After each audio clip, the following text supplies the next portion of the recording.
Free, free and free না, আমি কোনো রকম কিছু ডিস্ট্রিবিউট করছি না। বাট আপাতত ইস্ট বেঙ্গলের জন্য বড় রকমের খবর যে রাজ্য সরকারের তরফ থেকে বা স্পেসিফিক মুখ্যমন্ত্রী মমতা বন্দ্যোপাধ্যায়ের তরফ থেকে জানিয়ে দেওয়া হয়েছে ইস্ট বেঙ্গল ক্লাবকে যে যুবভারতীতে যদি তারা ম্যাচ আয়োজন করতে চায় তাহলে একটা টাকাও রাজ্য সরকারকে ফি বাবদ দিতে হবে না, পুরোটা সরকার ওয়েভ করে দেবে।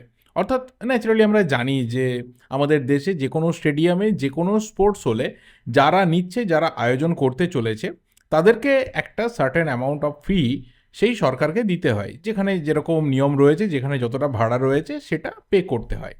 এই ক্ষেত্রে আজকে ইস্টবেঙ্গল ক্লাবের তরফ থেকে নিতু সরকার তিনি অফিসিয়ালি জানিয়েছেন প্রেসকে যে মুখ্যমন্ত্রী মমতা বন্দ্যোপাধ্যায় তাদের জানিয়েছেন যে একটা টাকাও কিন্তু ইস্টবেঙ্গল ক্লাবকে দিতে হবে না, যুবভারতী ইস্টবেঙ্গল ব্যবহার করতে পারবে। আইএসএলের যতগুলো ম্যাচের দরকার রয়েছে তারা সেখানে আয়োজন করতে পারবে। এবং বারবার করে এখানে নিতু সরকার তিনি জানিয়েছেন যে এই যে দীর্ঘদিন ধরে ইস্টবেঙ্গল সমর্থকদের একটা বড় অংশ তারা চাইছিল বড় মাঠে খেলা দেখতে, এবং ন্যাচারালি যে মাঠে রেগুলার বেসিসে প্রত্যেকটা সিজনে ইস্টবেঙ্গলের হোম গ্রাউন্ড হিসাবে থাকে, যেখানে ইস্টবেঙ্গলকে খেলতে দেখা যায়, সেখান থেকে দূরে সরে গিয়ে অন্য স্টেডিয়াম এবং ছোট স্টেডিয়ামে খেলাটা ইস্টবেঙ্গলের সাথে যায় না, সেটারই কোথাও আজকে একটা শেষ হলো।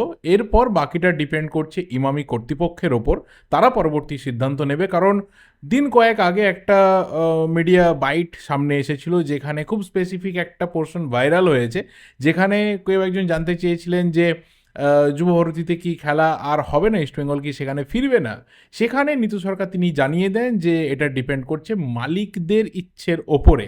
এবার ঠিক আছে, চলো এর পরের ইচ্ছেটা ইমামির ওপরেই থাকলো যে ইস্টবেঙ্গল ফাইনালি আবারও সল্টলেক স্টেডিয়ামেই ফিরবে, না ইমামি তাদের জায়গাতেই দাঁড়িয়ে থাকবে যে কিশোর ভারতী স্টেডিয়াম বা যেটা যাদবপুরে রয়েছে কিশোর ভারতী ক্রীড়াঙ্গন, ন্যাচারালি কেবিকে, সেখানেই তারা খেলতে চায়। Next decision depends on them. East Bengal ক্লাবের তরফ থেকে বা সাবেক কর্তাদের তরফ থেকে যা করার ছিল সেটা তারা করেছেন, যেটা আমরা 2020 সাল থেকে দেখছি যে ন্যাচারালি ইস্টবেঙ্গল যখনই কোনো সমস্যার মধ্যে পড়েছে, যখনই সেই সমস্যা থেকে বেরিয়ে আসার রাস্তা খুঁজেছে, সেখানে কিন্তু খুব স্পেসিফিক একজন ব্যক্তি তিনি এসে ইস্টবেঙ্গলকে বহু সমস্যা থেকে বার করে নিয়ে গেছেন। And she is none other than the chief minister of our West Bengal, Mamata Bandyopadhyay. এটা নিয়ে তোমাদের কি মতামত রয়েছে অবশ্যই কিন্তু কমেন্ট করে জানিও। এরপর আমি আসবো, বেশ কিছু ট্রান্সফার কিন্তু আজকে হয়েছে, যার মধ্যে তিনজন ইন্ডিয়ান প্লেয়ারের কথা বলতে হবে। এক, এডউইন সিডনি ভান্সওয়াল, দুই, ভিপি সুহের, এবং তিন, তেজাস কৃষ্ণা।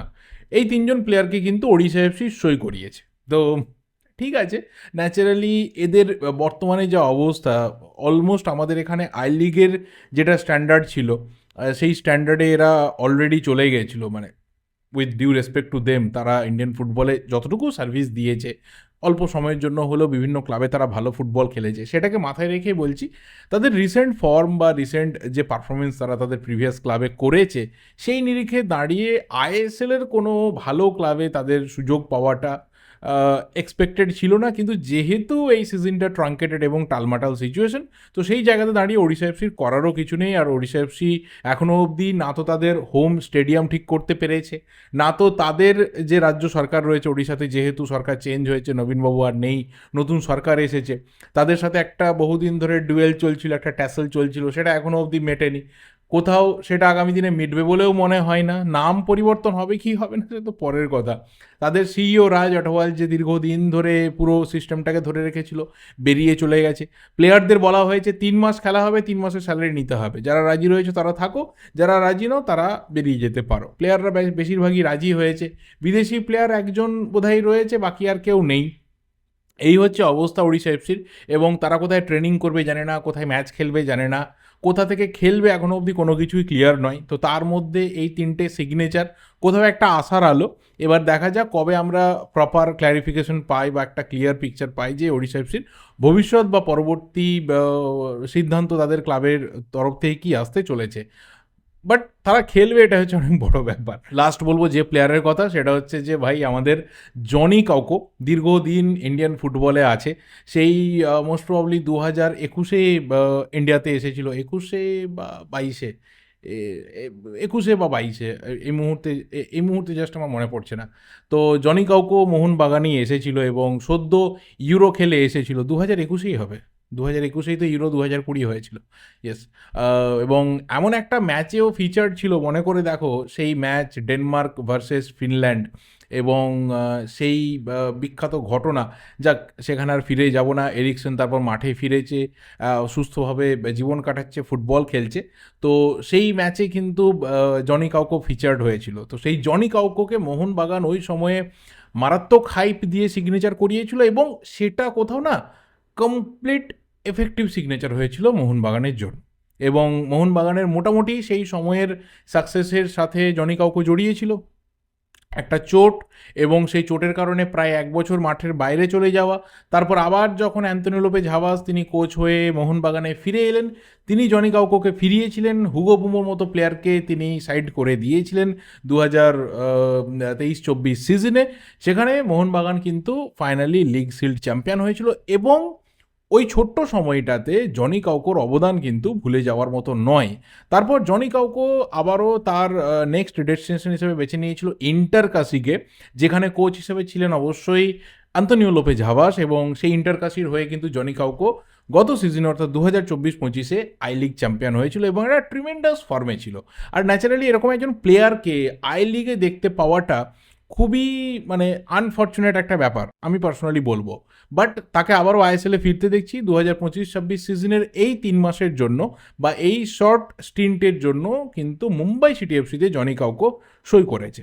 যদি একটা ভালো পারফরমেন্স তুলে ধরতে পারে, যদি একটা এক্সেপশনালি একটা লিডারশিপ কোয়ালিটি আবারও সে তুলে ধরতে পারে, যেটা তার মধ্যে ন্যাচারাল ব্যাপার, তাহলে কিন্তু অবশ্যই আরও বেশি দিনের জন্য আমরা তাকে আইএসএলে দেখব। কারণ এজটা একটা বড় ফ্যাক্টর, খুব বেশি সময় কিন্তু অন্ততপক্ষে ইন্ডিয়ান ফুটবলে সার্ভ করার মতো ওর হাতে নেই।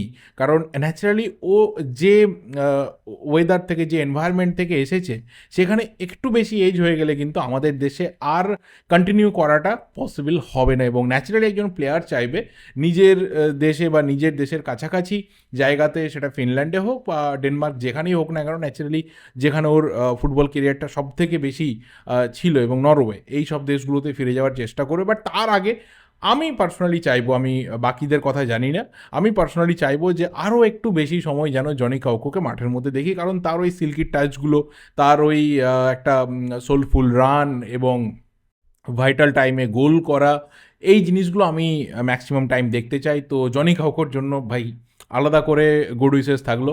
খুব পছন্দের একজন প্লেয়ার, তাকে মুম্বাই সিটি এফসি জার্সিতে দেখবো। ঠিক আছে, চলো, মুম্বাই সিটি এফসি যে এই এই টালমাটাল সিচুয়েশনে ভালো একটা সিগনেচার করালো, এটা একটা বড় ব্যাপার।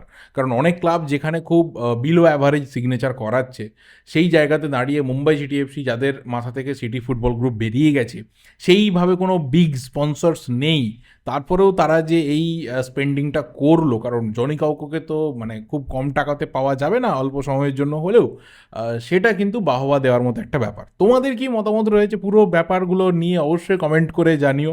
আমি ভিডিওটা এখানেই শেষ করছি। ভিডিওটা ভালো লাগলে লাইক করো, শেয়ার করো। এর আগে একটা ভিডিও ছিল যেখানে অবশ্যই ইস্টবেঙ্গলের নতুন আসতে চলা 6th ফরেনার এবং আমাই রানাওয়ার্ডের মোহনবাগানের ভবিষ্যৎ নিয়ে কথা বলেছিলাম। ভিডিওটা চেক আউট করো। দেখা হবে পরের ভিডিওতে। টিল দেন, যদি চ্যানেলে নতুন হও অবশ্যই চ্যানেলটা সাবস্ক্রাইব করে যেও। Thank you, good bye and good night.